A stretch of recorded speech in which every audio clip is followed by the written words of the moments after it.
Hello friend, अभी online classes में आपका स्वागत है। जैसा कि आपको पता है कि आपके आरआरबी एनटीपीसी का एग्ज़ाम चल रहे हैं, तो उसमें से साइंस का क्वेश्चन का वेटेज है वो काफ़ी ज़्यादा है, क्योंकि उसमें मैंने 5 जून का और 6 जून का आरआरबी एनटीपीसी का एनालिसिस डाल रखा है। इसमें 6 से 7 क्वेश्चन ठीक है साइंस पोर्शन से पूछे जा रहे हैं। तो आपके लिए मैं एक टॉपिक लेकर लाया हूँ जिससे क्वेश्चन बहुत पूछे जाते हैं, मैटर का।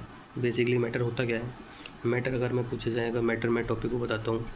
अगर मैं मैटर की बात करूँ तो मैटर का कुछ एक मैटर स्टेट जो होती है, मैटर होता है कोई भी फिक्स्ड वॉल्यूम और जो फिक्स्ड ऑक्यूपाई, जो स्पेस को ऑक्यूपाई कर रहा है कोई चीज़ और उसका फिक्स्ड वॉल्यूम होगा, वो क्या कहलाता है, मैटर कहलाता है। बेसिकली मैटर क्या होता है, एक तो फिक्स्ड वॉल्यूम होना चाहिए और एक फिक्स्ड स्पेस को वो ऑक्यूपाई कर रहा है कोई भी चीज़, वो मैटर कहलाती है। मैटर की स्टेट होती है 5 स्टेट होती है मैटर की। पहली क्या होती है आपकी, सॉलिड होगी, आपकी सॉलिड स्टेट होगी, फिर लिक्विड होगी, फिर गैस होगी, और फोर्थ आपकी प्लाज्मा होती है, और फिफ्थ आपकी बोस-आइंस्टीन कंडेंस स्टेट होती है। अब इन स्टेट के बारे में हम बात करेंगे। अगर मैं बात करता हूँ जैसे कि सॉलिड से लिक्विड में बात करूँगा, सॉलिड से अगर मैं लिक्विड में बात करूँगा, सॉलिड से अगर लिक्विड में चेंज करना हो तो मुझे मेल्ट करूँगा, और ठीक है, और लिक्विड से सॉलिड में चेंज करना हो तो फ्रीज करूँगा। ठीक है, ऐसे लिक्विड से गैस में करना हो तो मैं क्या करूँगा, इवेपोराइजेशन करूँगा, और गैस से लिक्विड में चेंज करूँगा तो कंडेंसेशन करूँगा। क्वेश्चन पूछे जाते हैं, सॉलिड से गैस में चेंज करूँगा तो सब्लिमेशन करूँगा, और गैस से सॉलिड में करूँगा तो डिस्पोजिशन करूँगा। ऐसे क्वेश्चन पूछे जाते हैं। इसमें ऐसे पूछे जाते हैं कि सॉलिड से गैस में चेंज करने के लिए क्या यूज़ किया जाता है। ठीक है, ये क्वेश्चन पूछे जाते हैं। और क्या कहते हैं इसमें, अगर मैं सॉलिड की बात करूँगा, ठीक है, लिक्विड की बात करूँ, गैस की बात करूँ, तो सॉलिड में पार्टिकल बहुत क्लोजली पैक्ड होते हैं, लीस्ट इसमें बहुत ही लीस्ट स्पेस होता है सॉलिड में, और काइनेटिक एनर्जी की होती है, काइनेटिक एनर्जी मिनिमम होती है, काइनेटिक एनर्जी बहुत कम होती है, डिक्रीज होती है, और इंटरमोलिकुलर फोर्स ज़्यादा होता है।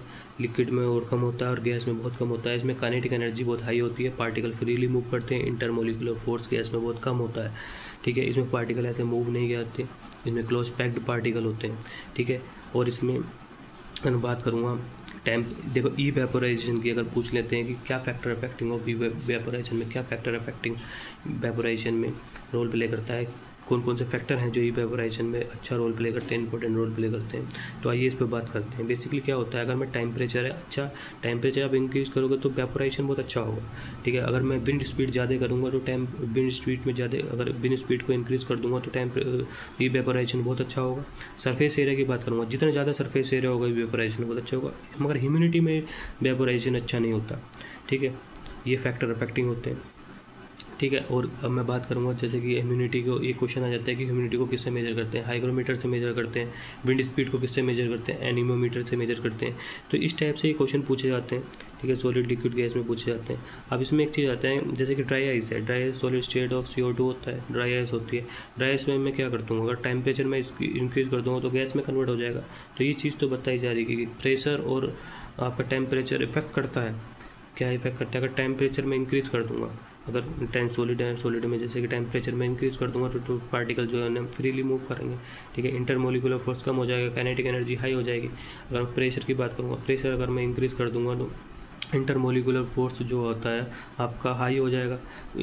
प्रेशर में जो इंटरमोलिकुलर फोर्स होगा, ठीक है, इंटरमोलिकुलर फोर्स हाई हो जाएगा, काइनेटिक एनर्जी डिक्रीज होगी। ठीक है, पार्टिकल मूव नहीं कर पाएंगे। ठीक है, सॉलिड में चेंज हो जाएगा। तो ये सारी चीज़ें होती है। जैसे फोर्थ स्टेट ऑफ क्या होता है, फोर्थ स्टेट की मैं बात करूँगा, प्लाज्मा।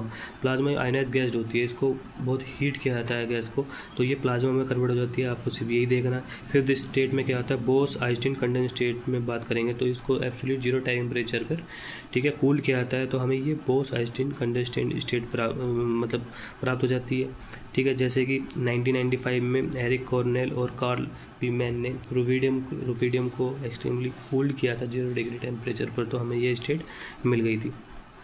ठीक है, तो ये एक छोटा सा टॉपिक था जिससे क्वेश्चन पूछे जाते हैं।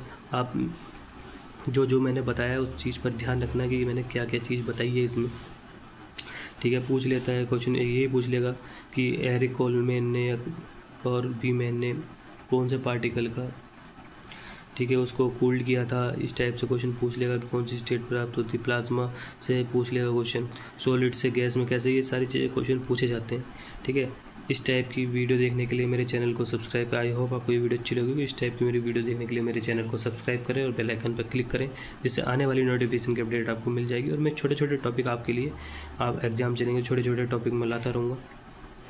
ठीक है, थैंक यू।